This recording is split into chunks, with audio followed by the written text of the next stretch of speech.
Welcome to the Awakened Collective, where we explore the topics of love, spiritual consciousness, and our divine purpose on this planet. Join us as we uncover the truth that our thoughts shape our reality.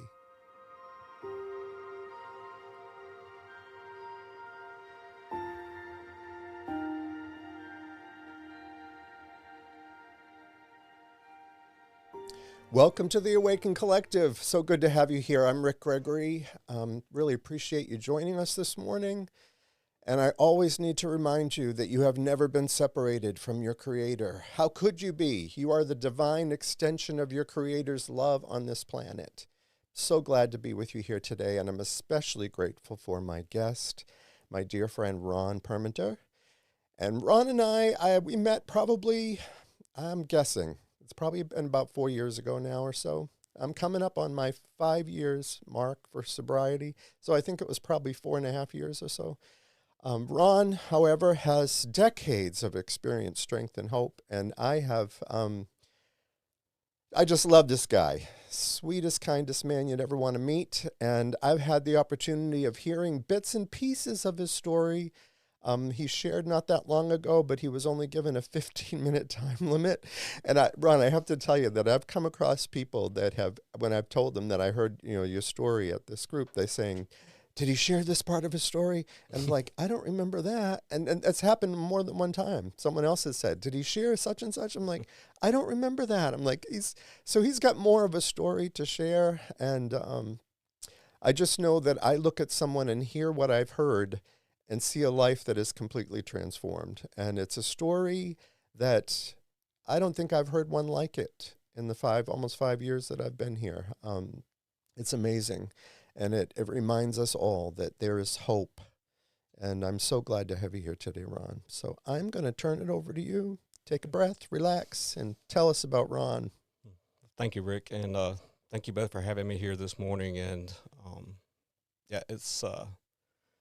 it's a blessing to be able to say that I've lived a life of recovery to where I can't possibly squeeze it in any time frames. It doesn't matter if it's 15 minutes, it would an hour, or it would just be impossible to squeeze all the blessings that I have had as a result of sobriety. And I often will say I didn't start living until sometimes I feel like I took my first breath on January the 4th, 1994, which is my sobriety birthday. And, this past January 4th, I picked up a 30-year sobriety chip, and it was, I haven't really kind of stopped reflecting since that time. And, but I used to feel that all the world had some kind of secret recipe that I did not know anything about. I can remember watching people walk out to check their mail, hold their kids' hands crossing the street, going in and out of church, and I would scoff and laugh at these normal, ordinary people while I was out drinking and doing all kinds of things that I would have been better off not doing. But inside, I would have done anything to have been one of those people and just been normal and to do normal things. And I just felt like people knew something I didn't know. And later, who would have known that it was by surrendering that it would all begin for me. And I used to have such resentment that friends of mine seemed to be able to drink and socialize and all normally and successfully and without getting into trouble and without having difficulties, and that was not my case at all. But I guess I'll go back to, I was born into a family of alcoholism and codependency, basically.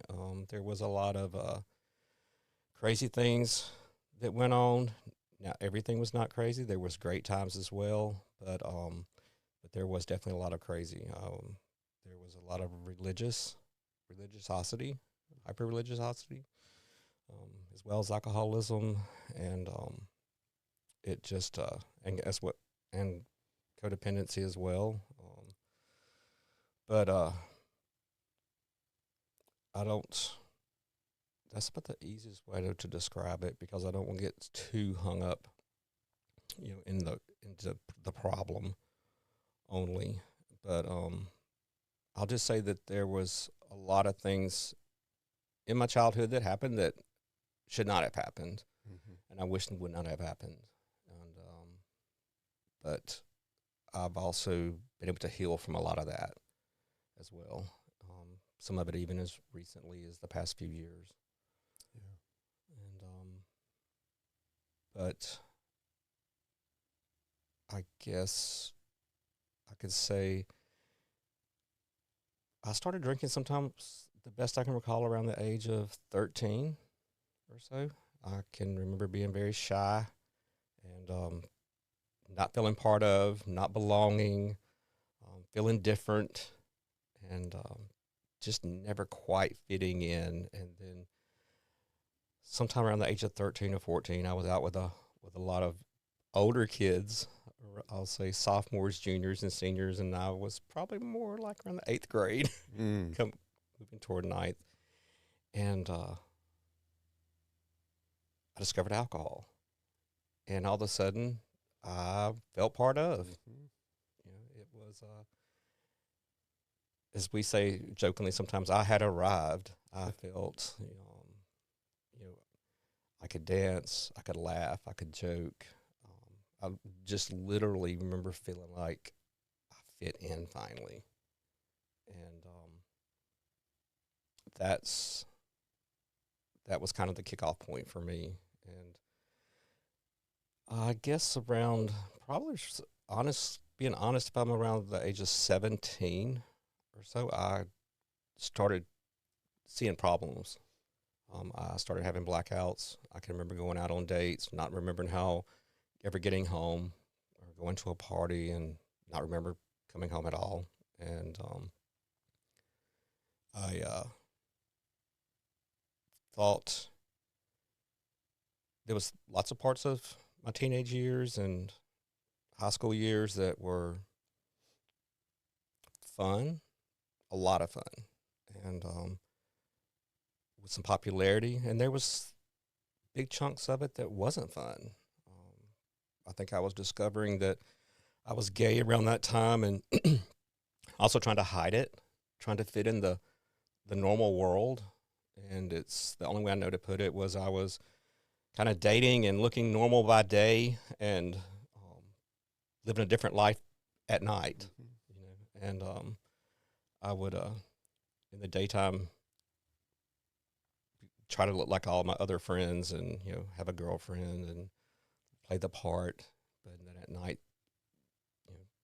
sneaking away and meeting meeting other people and doing other things. It was almost like living a double life, even at that young of an age, and which continued years later into adulthood. And but when I graduated, I was pretty clueless. I didn't really know what I was doing. No one had really told me what to do. I didn't know what the plan was supposed to be, like what happened after that. I had just been corralled into years of partying and drinking and, being a high schooler. And so I can remember all of a sudden at graduation going, what am I supposed to do now? What? And I really just did not have a clue in any direction and guidance as to what that was supposed to look like after that. The one companion I did continue to have was alcohol. And I started college that first semester and didn't know what I wanted to do, so I followed my friends. I was very fortunate. I did have a core group. I had 2 guy best friends. We were kind of the 3 musketeers. We were always there for one another. And I just kind of followed my friends. I was just, it's like, I'll do whatever you do. And so I started junior college, and I just kind of took classes that they took, and the drinking had really accelerated by this point. And fast forwarding a little bit, before my first semester of my first year in college, I had to drop out because I was blacking out so much I couldn't show up for class. I just had huge blocks of space and time that was nothing but a blackout.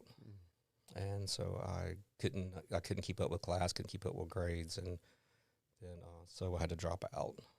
And everything just continued to accelerate. I kept finding employment that allowed for more drinking, and then other substances came into play during that time. And I went, and people always laugh. So, but at some point, I was doing some oil field exploration work, and which allowed me to be away from home in places around New Orleans and way away. I was able to escape home, escape all that, and drink as much as I wanted. I can remember being so excited because Louisiana, the beer had higher alcohol content in it, and I remember just feeling just so excited about that, and but.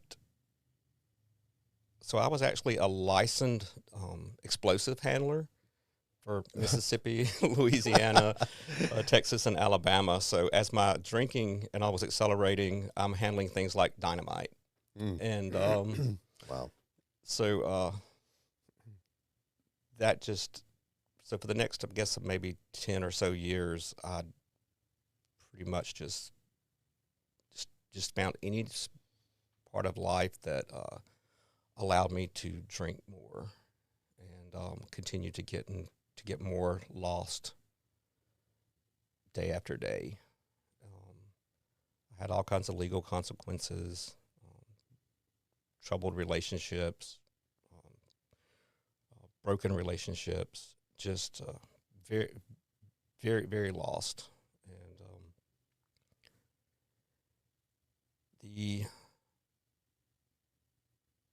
the other thing during those years was I was alienating myself also more and more from anyone that did care about me or love me.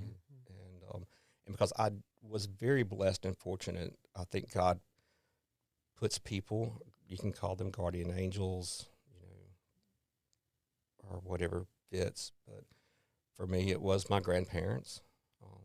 Both my paternal and maternal, they were very safe people for me. I had cousins that was very safe and close to me that I'm still close to today, more like best friends.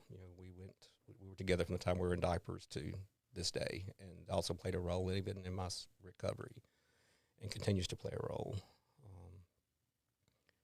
But I kind of hit a bottom. Well, I didn't I hit a bottom. And that was around Christmas of 1993.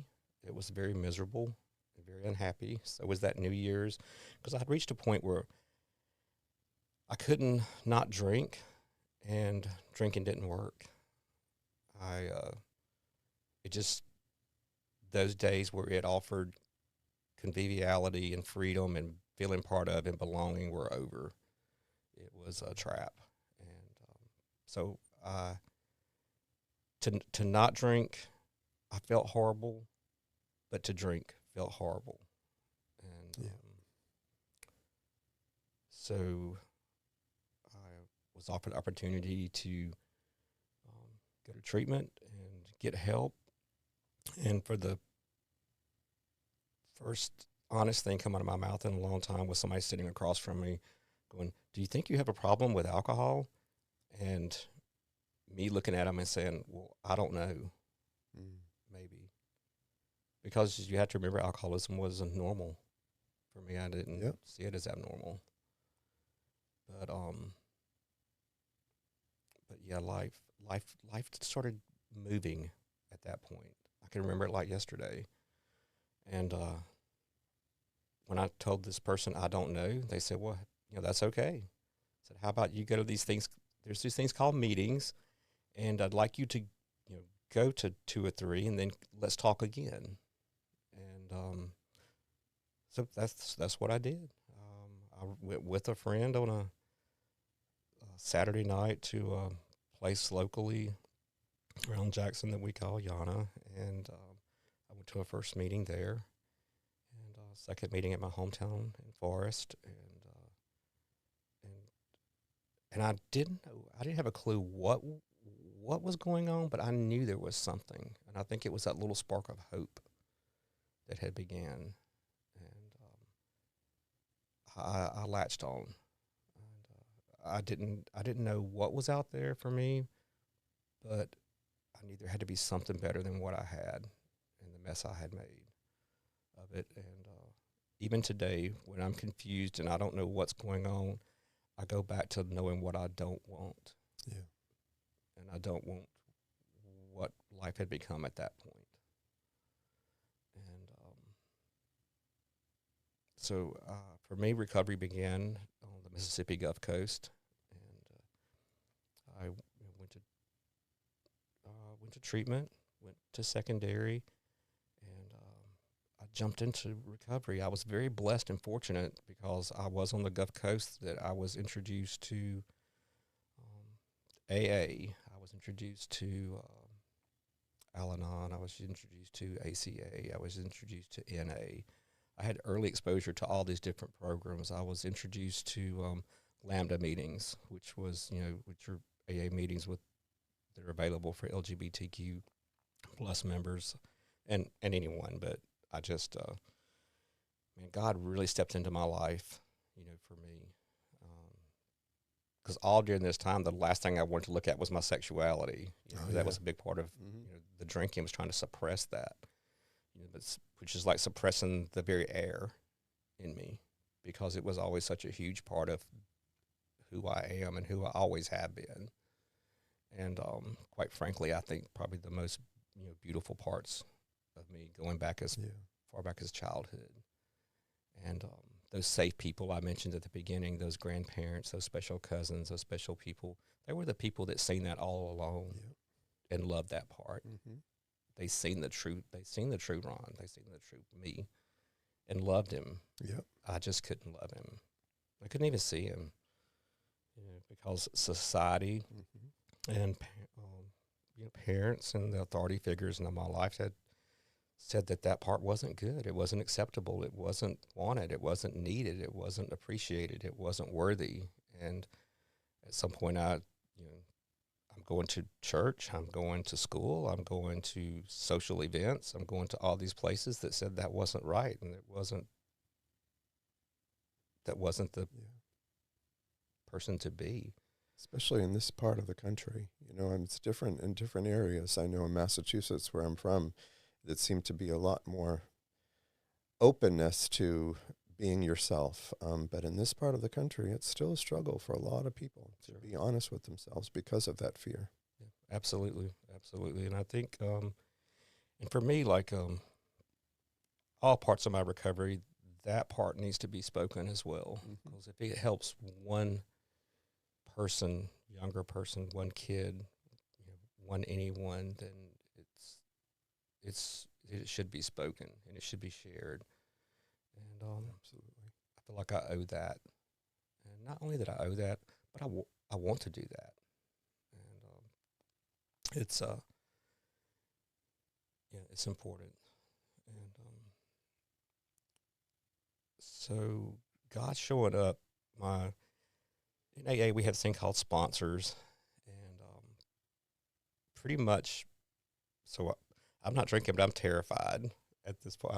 I don't have a clue. I haven't had a sober breath since about the age of 13, and now here I am. At the time, I thought I was 28, but I actually found out I was 27.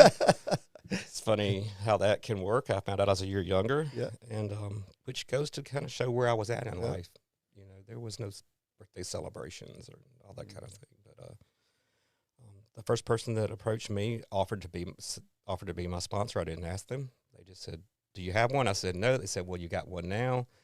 And he turned out to be a gay man with 30 years of sobriety, and became my first sponsor and introduced me to what he called my co-sponsor at the time. So when you can't reach me, you call this guy.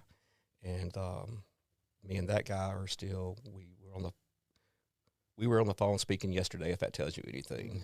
And he celebrated about 33 years of sobriety this time.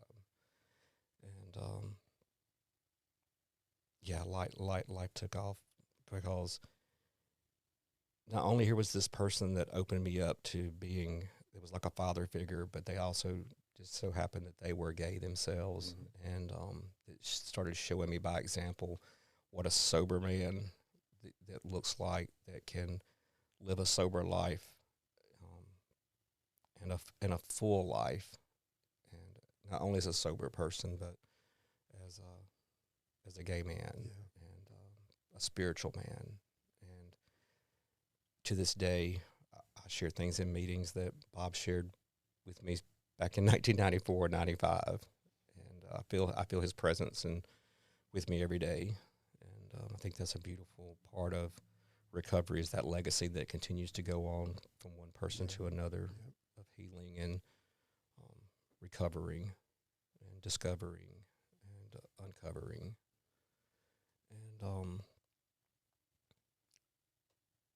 I know I probably need to kind of push forward, but I did want to point out that, so my life started, and then I learned in the program, someone had told me, because here I was, I felt like I had just missed all these years, of college, and friendships and relationships, and just all these things I had missed. And this little lady had told me, she said, "Ron, you haven't missed anything." She said, through recovery, she said, you'll be able to recapture anything and everything that you think you missed, and beyond that. She said, including relationships. And she said, you can have it all.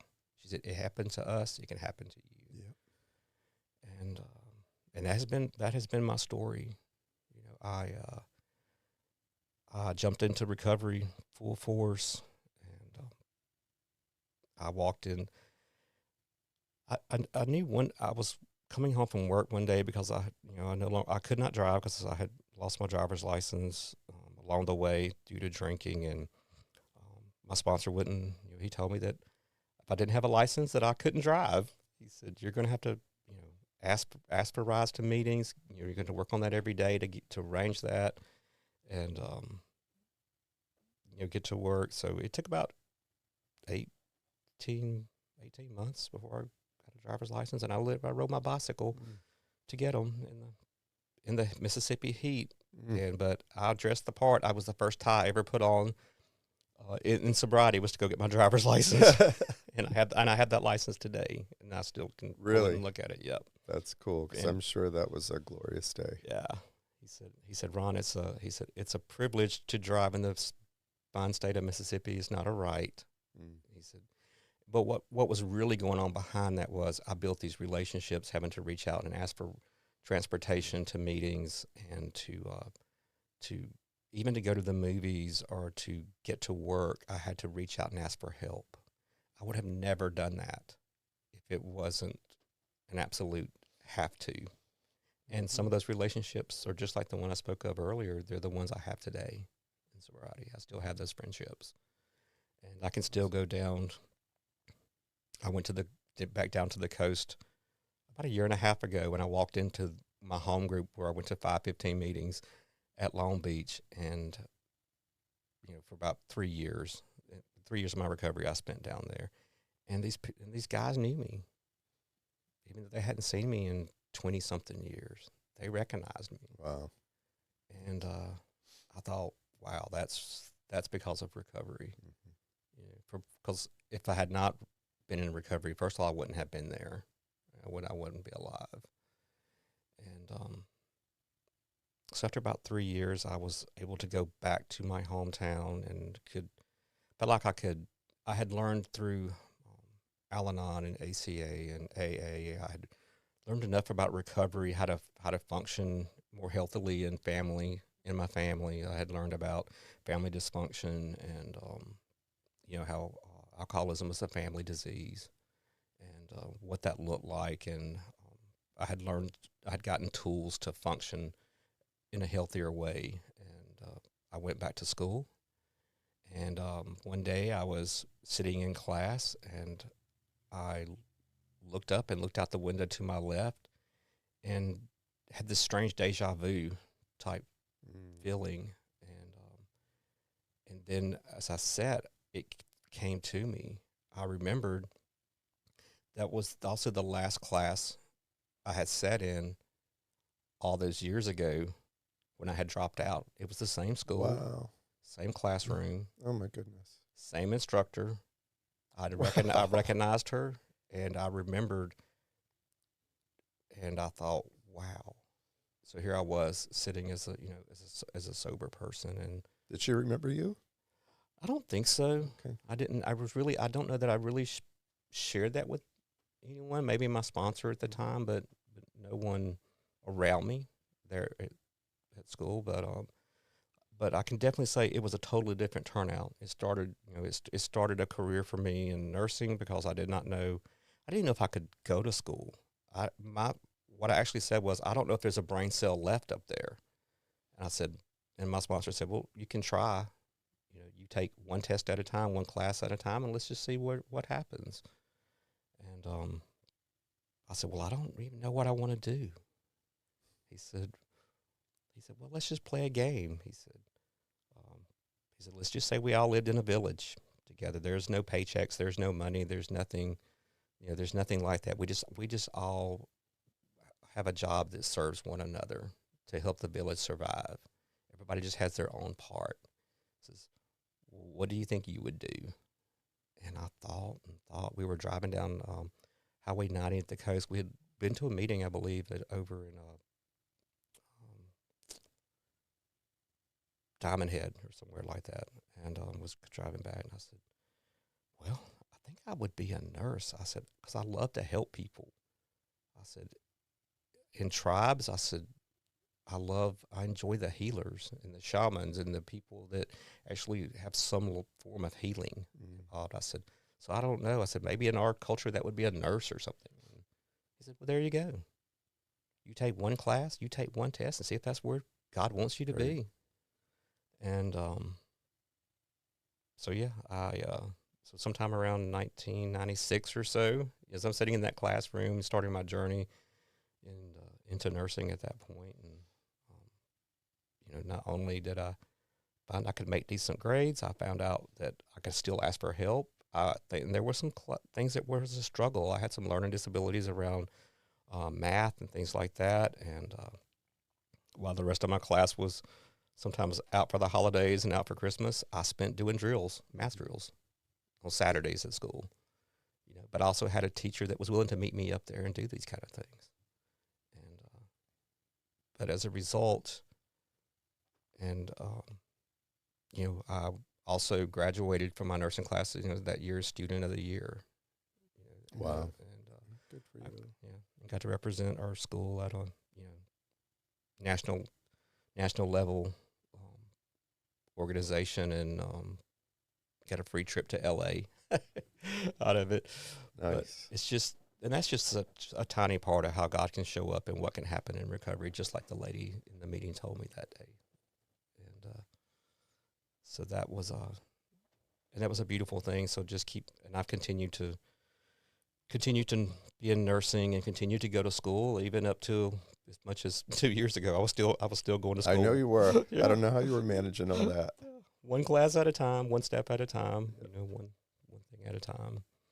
And when you mention, we say that we attribute it to recovery. For those who may not understand what that is, explain that it's not just putting the bottle down.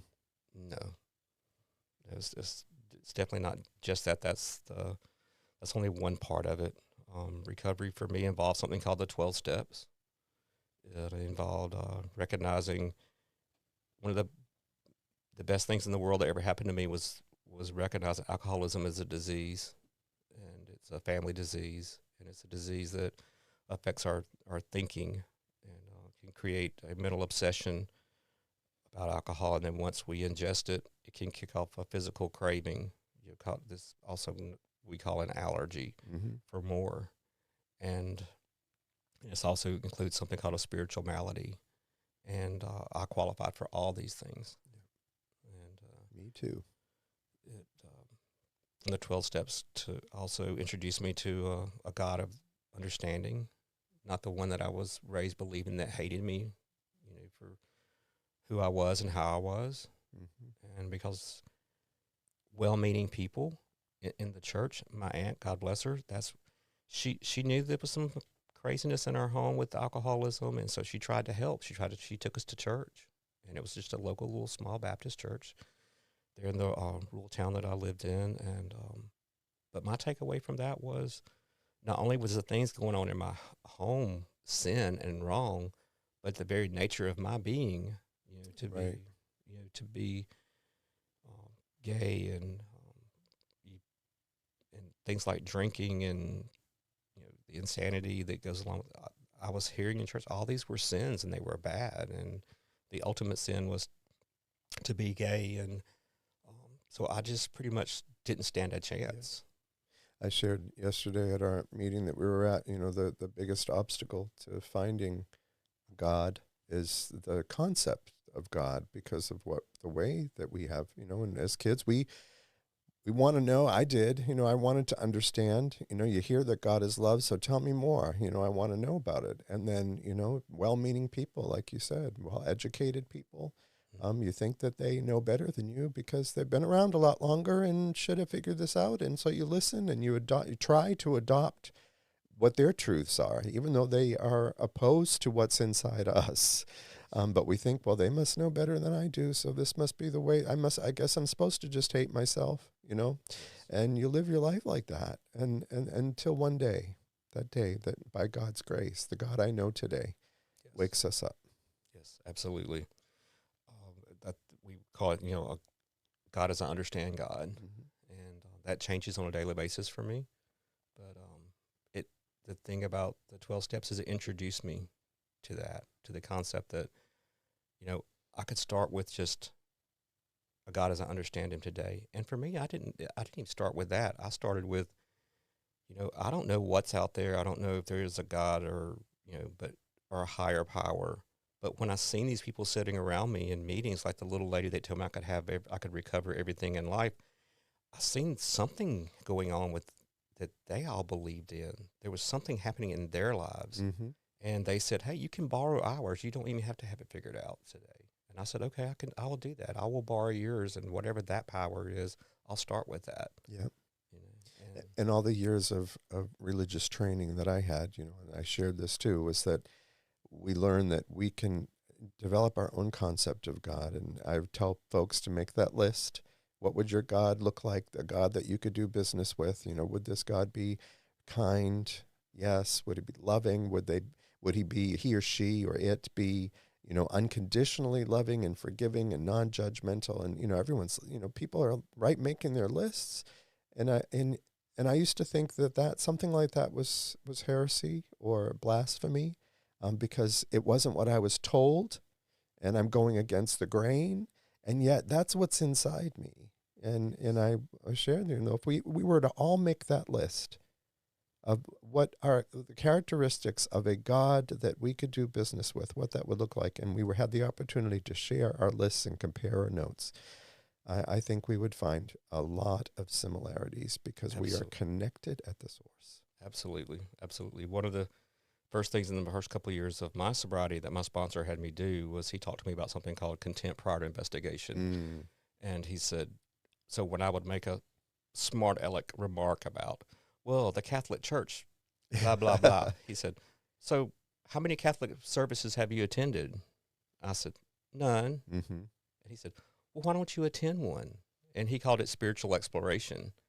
And he said, if you don't know about something, he said, why not investigate it and explore it and see what's there? Yes. Because if you don't and you just shut your mind off to it, that's contempt prior to investigation, and you may lose a lot.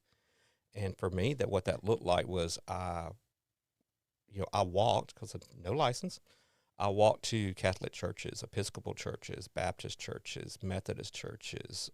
I attended some like Hindu ceremonies, some Zen practices, meditation practices. I attended a couple of powwows, Native American powwows around the Gulf Coast area.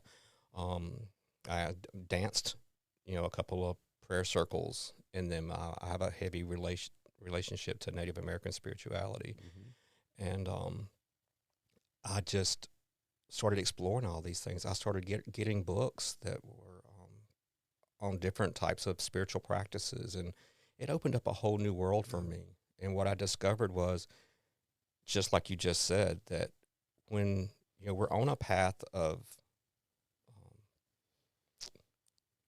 growth and really love, and we're seeking that same thing, that love and acceptance, it really is all so much alike. Mm-hmm. It's like God being the smart God he or she is that said, I've got all these different characters out here running around. No minds, their minds are so different and operate from such different ways. I have to come up with all these different avenues to get them focused on the core, the same core, the core being love, and just all these different pathways and roadways to get them there, because they can't all follow the same one. Mm-hmm. But I've got to get them to the same place.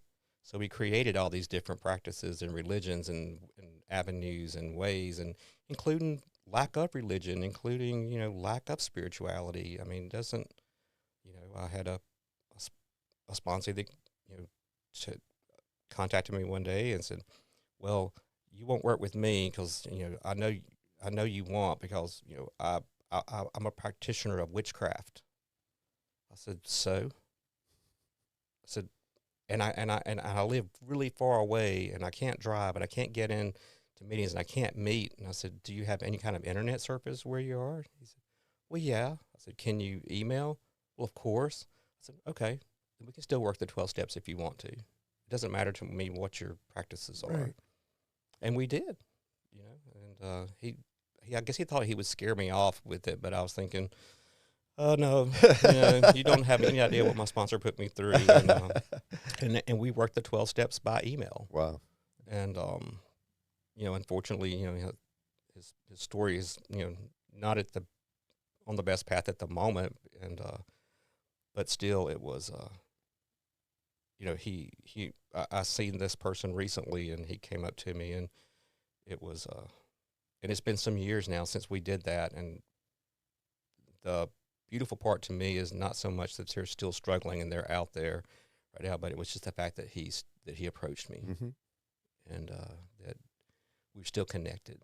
And it was another experience for him. And isn't Yes. that what it's all about, is we're building experience. Like you said, there's all kinds of religions out there to meet Yes. the needs of people that, we don't know. People are all in different places. And I think there's truth to be found in all of them. But I used to go looking for the differences, Absolutely. and it's when we look for the similarities. And I had to chuckle inside when you talked about, I thought about my brother, because I was raised Catholic. And my brother was the first in the family to have a spiritual experience and left the Catholic Church for the Baptist Church and told us all we were going to hell. That contempt prior to investigation kind of thing. But Yes. so true. I wanted to share one other thing too that came to mind, that I do a lot of reading these days, and one of my favorites is Dr. Hawkins, and I listened to a tape of his the other day. A tape? No, you don't listen to those anymore, but you know what I'm talking about. It was an audiobook, and I had to pause it. I took a picture of where because it's a 4-hour audiobook. Took a picture of where I was on the 4 hours so that I could go back to it. And I brought Glenn in the car. I'm like, you got to listen to this. I want your take on it. So I'd like yours as well. So he was saying that, and he's a scientist, doctor, psychiatrist, had a spiritual experience, and is now, he's gone now, but was a spiritual teacher and has lots of books out there. But someone had asked him at a satsang, where they just talk about, spiritual things and ask questions, and someone asked about addiction. And they got into this conversation about, he was stating, and I believe for me it rang true. We think that the drugs or alcohol that are out there, when we take them and we feel this euphoric state, we have all this confidence, and we can do the things like dancing. We feel comfortable in our own skin, and how wonderful that feels, and how it is a trap. But what we're feeling and experiencing is not a result of the alcohol. This is his saying, the alcohol and the drugs.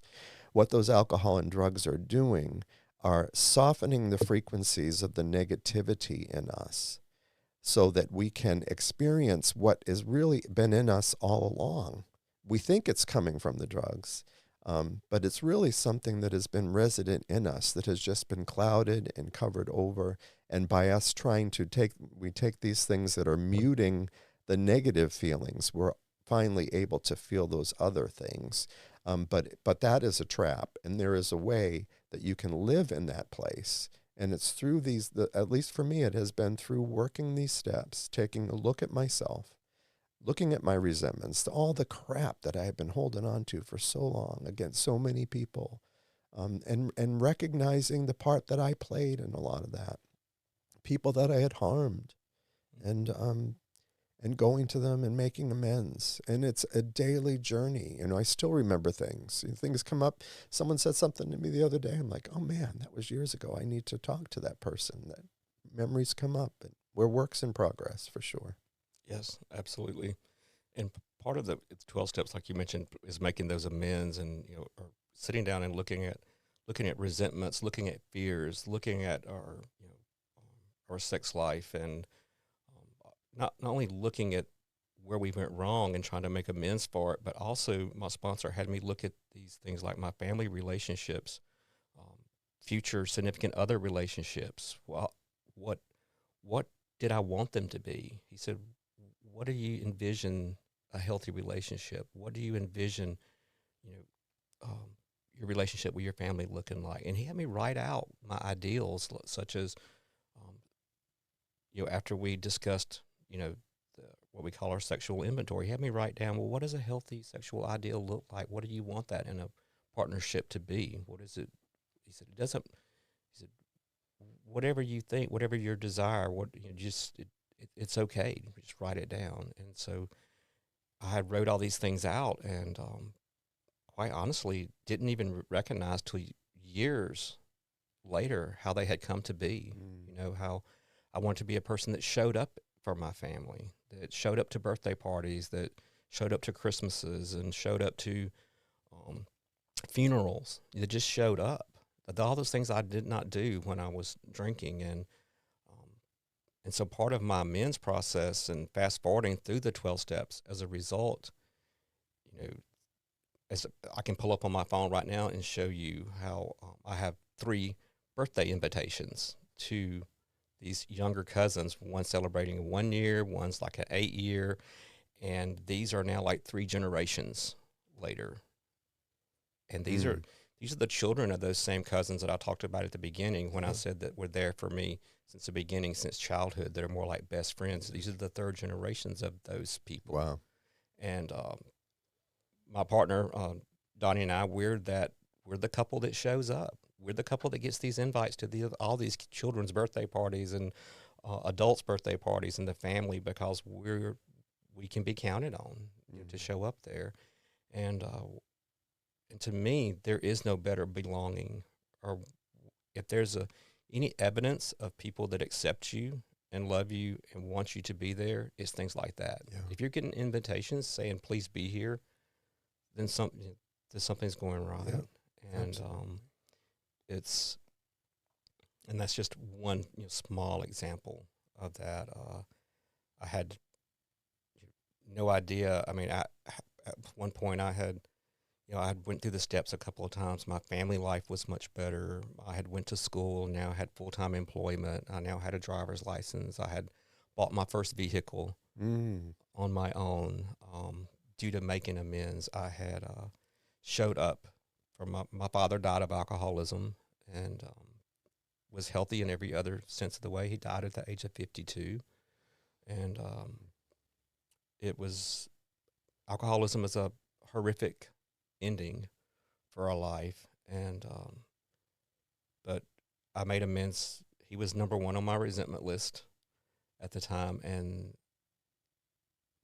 moving forward through that, at the end, when he left this world due to making amends in this program, I was the person he was able to reach out to and was there for him.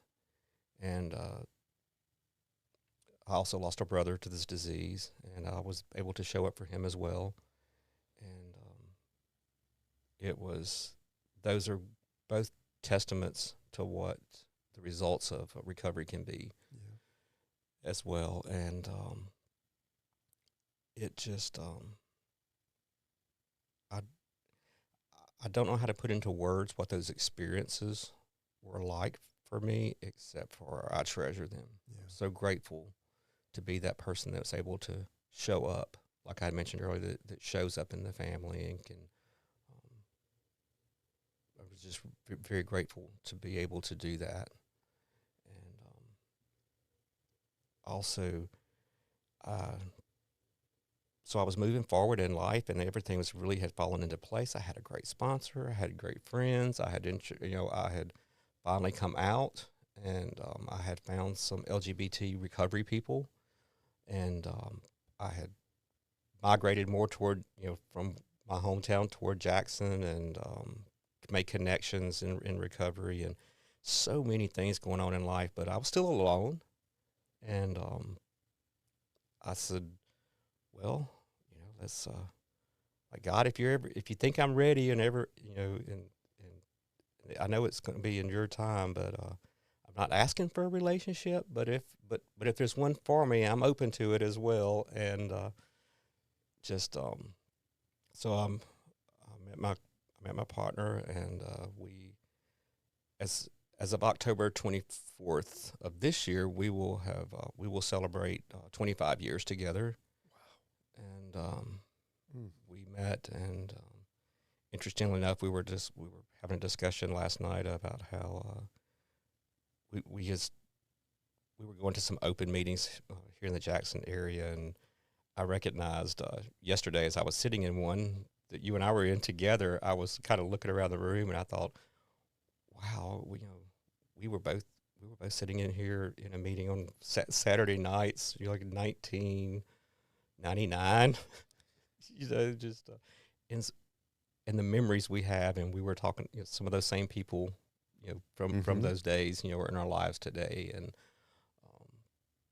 but just what a blessing that has been. And I can remember the day when I recognized that, as Dottie and I were sitting together, it came to me that what my first sponsor Bob had me write out is in those ideals is, for family and relationships and all. And sometime during that time in 1994 had come to be. What I had written out on that piece of paper had transformed into my relationship with him. And I was just, the amount of thankfulness and gratitude, I mean, my heart could have exploded. I thought, wow, what he had me write then, it's just amazing how it can come to be. But that is exactly the transformative power that can come from 12 steps. And there are 12 steps out there for just about anything. Anything. I think someone's already got this one out there too, but, obsessive thinkingness was another one. I was like, we need a 12-step. Yes. Because the steps, they're life-changing, and no matter what people are struggling with, there's a group out there, and we need community. One of the things we talk about a lot is not regretting the past or wishing to shut the door on it. So my question is, looking at your life from, when that turning point happened and where your life is today, I know my answer to this question, but your answer to, would you have changed anything that led up to that point? All the darkness, all the horrendous experiences that brought you to that point? No. I think that's what makes us who we are. And like you said, you looked at that letter the list that you had written. It's like we look back and it's like, where has the time gone? It's just one day at a time, and before you know it, decades of wonderment. Yes. Experienced. Yes, absolutely. And I love the fact that you just said about the 12 steps that are available in thousands of programs and ways and healing, and for so many. And that has been my case of, the other programs that are available, because I needed other healing besides from my alcoholism. I needed healing from the alcoholic family, situation, and there was steps for that. I needed healing as a person who had grown up from birth as an adult child of raging alcoholics, and there was healing for that. I needed help in being able to know that I don't really know how to function in a healthy relationship. You know, I need help learning how to communicate. I need help in what that looks like. What is a healthy relationship? What does it consist of? What are the roles? What is my part? What is not my part? And there was 12 steps for that. And it's just the healing and recovery. I think I'd mentioned earlier, a friend of mine pointed out, they said, you know, first we have to have, you know, we have to uncover, and then in order to discover, in order to recover. I love that. And that has been my case. No matter what shape, form, or fashion, time, or place we go through processes of spiritual healing, like the 12 steps. At the end of every one is a spiritual experience. Yep. And that's a powerful, special experience every time. And I think one example of that, if I was thinking after praying and meditating this morning, and about what does that look like now? What does it look? What does recovery for Ron look like right now this morning after looking out over 30 years, and really it's more than 30 years, because just like you pointed out, would I have changed anything in life? And the answer being no, because it's really looking out over 57 years plus and counting. And we have this thing a lot of us look at every day called the daily ponderables. And I thought that was a perfect example for me, because it has taken all of it, and it's taken the gifts of all these different opportunities and programs and out there, including I found a wonderful church, that I finally felt at home in, and so that was huge, to have felt ostracized and shunned, from organized religion, to the point of being able to, feel loved and embraced. And for me, that was through a church locally known as Wells. And but I did have a couple little things I wanted to share that I thought culminated, to me, what recovery is today. And some of these came from the Daily Ponderables this morning, but there was a quote that said, for us, recovery is more than just pleasure. And this is from NA's basic text. And it said, just for today, I will accept my feelings, whatever they may be, just as they are. I will practice the program and learn to live with my feelings. And then from Al-Anon, it said, when faced with difficult or painful situations, I can remember that a loving God is always here for me, always available as a source of comfort, guidance, and peace. No one is alone if they've come to believe in a power greater than themselves. And from ACA, it said, by attending meetings and working the steps, reaching out to others, finding a higher power, we can recapture our true selves, the person we were born to be. And from the Coda's 12 steps, this is a process of growth and change. It takes us along an ever-changing road. Sometimes the way is hard and craggy. Sometimes we climb mountains. Sometimes we slide down the other side on a toboggan. Sometimes we rest. Sometimes we grope through the darkness. Sometimes we're blinded by sunlight. Ever-changing, always interesting, always leading someplace better, someplace good. What a journey. And then I mentioned earlier that not only is my Christian faith very important to me today, I still continue to find solace and great relief in Native American spirituality that has been here for so long. And this reading said, there is no death, only a change of worlds.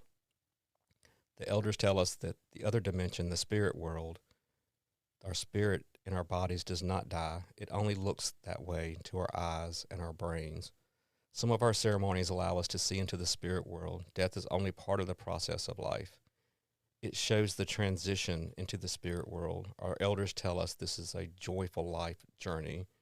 My Creator, help me to understand both the seen world and the unseen world. Let me not be afraid of the world you live in. Love that. We say that a lot on this podcast, that we are not of this world, you know, and we are eternal, no beginning and no end. And we've never been separated from our Creator.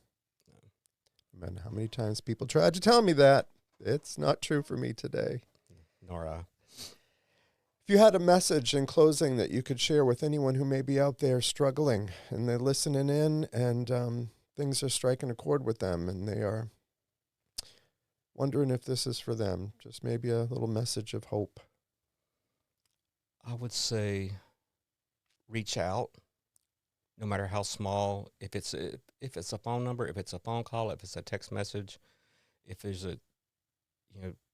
make some connection, no matter how small, because we are all connected, and it all matters. We all matter. Mm-hmm. It all matters, and there is help, and there are people out here that want to help, and because we all do matter, and connection matters so much, that any of these, whether it's alcoholism, drug addiction, codependency, the effects of dysfunction and alcoholism, gambling, sex addiction, fill in the blank with anything that you want to.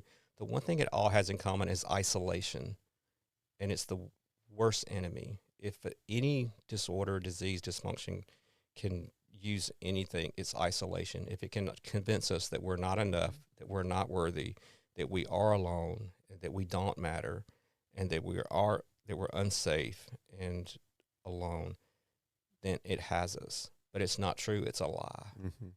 It is a lie. So just reach out. Just reach out.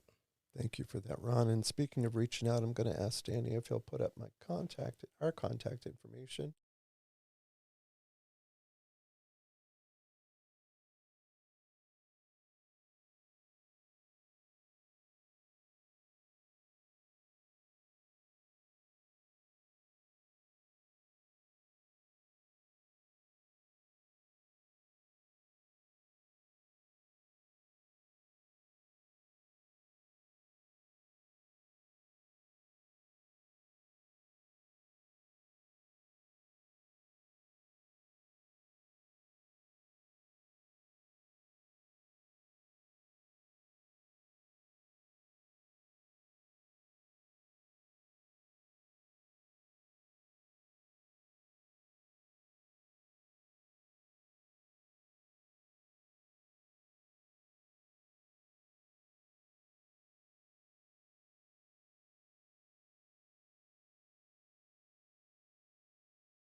Thank you. Appreciate you, my friend.